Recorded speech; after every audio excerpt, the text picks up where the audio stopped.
Here's how to make two monitors show different content on Windows instead of mirroring the same screen. Right-click anywhere on a blank area of your desktop and select Display Settings.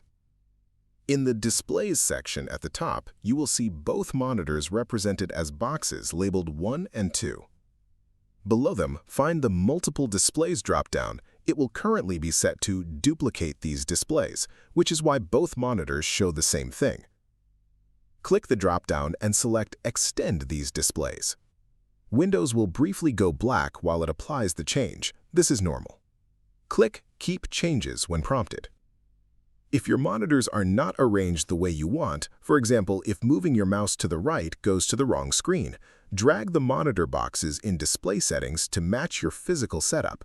Click and hold either box and move it to the correct position relative to the other.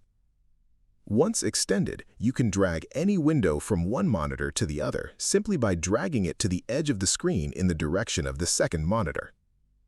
If this helps you out, hit that subscribe button for more straight-to-the-point tutorials on Step by Click.